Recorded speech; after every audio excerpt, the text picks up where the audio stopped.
সিজনের প্রথম El Clasico গত সানডেতে যেটা হলো, রেজাল্ট আমরা সবাই জানি। ম্যাচটা আমরা সবাই দেখেছি। না দেখলে হাইলাইটস দেখেছি। হাইলাইটস না দেখলে গোল দেখেছি। গোল না দেখলে মোমেন্ট দেখেছি। কিন্তু মানে খেলার ম্যাচের ১ সপ্তাহ পরেও যে আলোচনাটা থামছেই না, যে আলোচনাটা হয়তো এই সিজন পুরাটাই চলবে সেটা হচ্ছে লামিন ইয়ামালকে কেন্দ্র করে। দেখুন লামিন ইয়ামাল এবার এল ক্লাসিকোর আগে সবচেয়ে ইয়ামাল পারফরম্যান্স এর কারণে ইয়ামাল তো এমনিতেই হচ্ছে বার্সেলোনা এবং ওয়ার্ল্ড ফুটবলের এখন সবচেয়ে বড় তারকাদের একজন। সো ইয়ামাল সবসময় আলোচনার কেন্দ্রবিন্দুতে থাকবেন। কিন্তু এবার যেটার জন্য ইয়ামাল আলোচিত হচ্ছেন বা আলোচনার কেন্দ্রবিন্দুতে রয়েছে সেটা হচ্ছে রিয়াল মাদ্রিদ ম্যাচের আগে এল ক্লাসিকোর আগে ইয়ামাল একটা পডকাস্টে গিয়ে একটা কথা বলেছেন। তিনি সেখানে বলেছিলেন যে রিয়াল মাদ্রিদ হচ্ছে একটা কান্নাকাটি করা টাইপের টিম।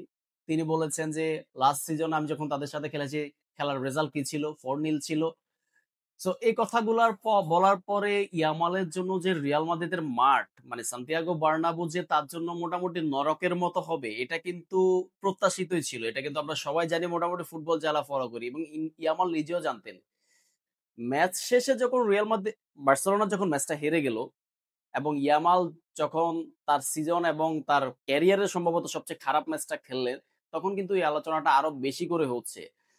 দেখুন অনেকে বলছে যে লামিন ইয়ামাল যেটা বলেছেন রিয়াল মাদ্রিদের ব্যাপারে সেটা ইয়ামালের ইম্যাচুরিটি। কেউ বলছেন যে ইয়ামালের অ্যারোগ্যান্স ১৯ বছরের একটা ছেলে রিয়াল মাদ্রিদ বা এল ক্লাসিকো নিয়ে এ ধরনের কথা বলা উচিত হয়নি বা উচিত হওয়া কথা বলা উচিত না। কিন্তু আমার কাছে যেটা মনে হয়েছে ইয়ামাল যেটা বলেছেন সেটা ইয়ামালের ইম্যাচুরিটি নয় বরং আমার কাছে ম্যাচুরিটিই মনে হয়েছে।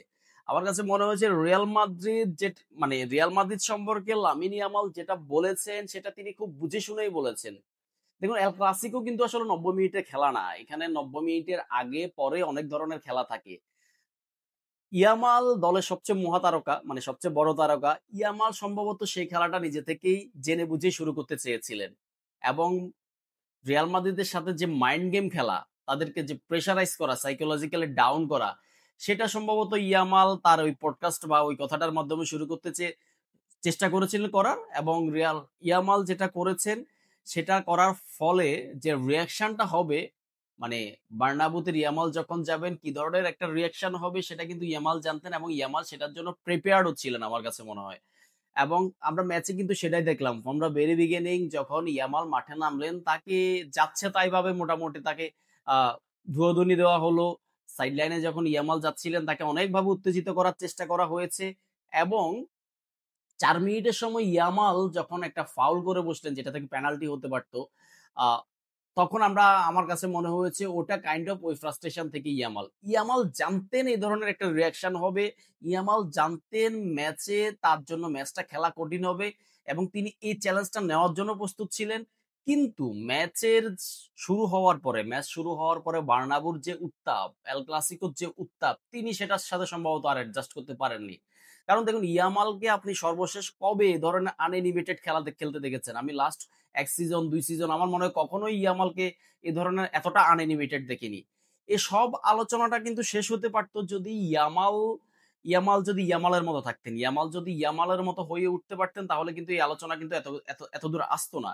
এখন ইয়ামাল যেহেতু পারেননি, ইয়ামাল যেহেতু এই ম্যাচটাতে নিজের জঘন্যতম পারফরম্যান্স করেছেন, সে কারণে এই আলোচনাটা এখন আরো বেশি হচ্ছে।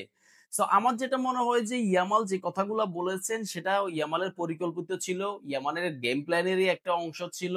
ওই যেটা বললাম আমি মাইন্ড গেম খেলা রিয়াল মাদ্রিদের সাথে সেটার একটা পার্ট ছিল এই কথাগুলা। কিন্তু ম্যাচে যেটা হয়েছে ইয়ামাল হঠাৎ করে মানে এ ধরনের একটা ম্যাচে ভালো রিঅ্যাকশন হবে সেটা জানতেন কিন্তু ওখানে যাওয়ার পরে ইয়ামাল ম্যাচের উত্তাপটা আর নিতে পারেননি। হয়তো সেটা হতে পারে তার একটা পার্টিকুলার ডে একটা খারাপ গেছে হয়তো এই কারণে হতে পারে অথবা তার নার্ভাসনেস এর কারণে হতে পারে অথবা অন্য কোনো কারণে হতে পারে। বাট যে আগুনটা ইয়ামাল জ্বেলেছেন সেটা বুঝে শুনেই জ্বেলেছেন এবং সে আগুনে ইয়ামাল পুড়েছেন এটাও ঠিক। কিন্তু আমার কাছে এমনটা মনে হয়নি যে ইয়ামালের ইম্যাচুরিটি এটা। আমার কাছে বরং মনে হয়েছে ইয়ামাল নিজে থেকে ওই দায়িত্বটা নিতে চেয়েছিলেন রিয়াল মাদ্রিদকে একটু আ সাইকোলজিক্যালি রিয়াল মাদ্রিদকে ডাউন করার যেটা চেষ্টা করা সে দায়িত্বটা ইয়ামাল নিজেই নিতে চেয়েছিলেন। কিন্তু ইট ওয়াজ ব্যাড লাক যে ইয়ামালের দিনটা খারাপ গেছে। ইয়ামালের মতো ছিলেন না। কিন্তু এর পরবর্তীতে আবার আমরা নতুন কিছু আলোচনা দেখছি যে ইয়ামালের পার্সোনাল লাইফ কেন্দ্র করে আমার কাছে এগুলো কোনো ফুটবলই আলোচনাই মনে হয় না। আমার কাছে মনে হয় যে ইট ওয়াজ এ পার্টিকুলার ডে যেদিন ইয়ামালের খারাপ গেছে, পার্টিকুলার ম্যাচ যেটা ইয়ামালের খারাপ গেছে। স্টিল এই সিজনটা হচ্ছে ইয়ামালের জন্য মানে রিয়াল রিয়াল উম বার্সেলোনার জন্য ইয়ামাল হবেন টপ 3 পারফর্মারদের মধ্যে একজন। এটা আমার এখনো পর্যন্ত মনে হয়। ওই ম্যাচটা যা হয়েছে তার বাইরেও।